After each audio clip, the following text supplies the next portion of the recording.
His hand on the back of my head, and he mashed his face against, I mean, it happened so fast, and he just mashed his lips against my face, and he stuck his tongue in my mouth so fast.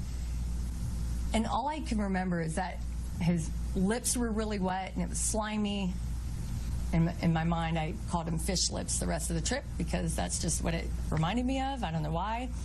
And he stuck his tongue down my mouth, and I remember I pushed him off with my hands. And I just remember I almost punched him, because every time I see him now, like, my hands clench into fists, and I'm sure that's probably why. And I said, if you ever do that to me again, I'm not going to be so nice about it the second time. I was violated. I just felt like, you know, he betrayed my trust, and obviously that is not what I wanted. And it gets worse from there. Look at this photo. While leaving from Afghanistan, Tweeden fell asleep, and Franken proceeded, as you can see there, to grope her. Now, Tweeden says that she didn't even know what happened until after she got home and looked at pictures of this trip. Now, Tweeden further detailed the incident at a news conference earlier today. Let's take a look.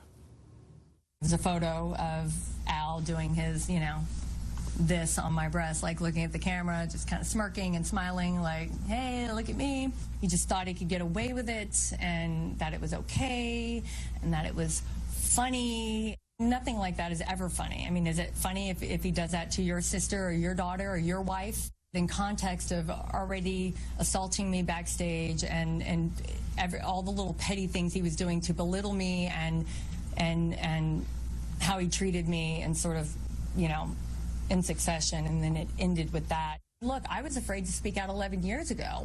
I wanted to say something, and there were people around me who said, oh my God, you will get annihilated and you will never work in this town again. And I was afraid of that. And this afternoon, Leanne Tweeden did an interview, and it got very emotional. Take a look. It's not a feel-good thing. I still feel sort of embarrassed about it. You know, you always...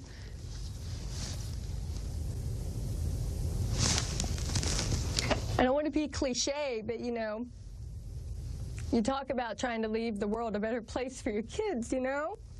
Sorry. Nothing to be sorry about. I didn't think I was going to do that, but, you know, you do. You want to leave, you know, you try to set examples for your children, right? You want to leave the world a better place.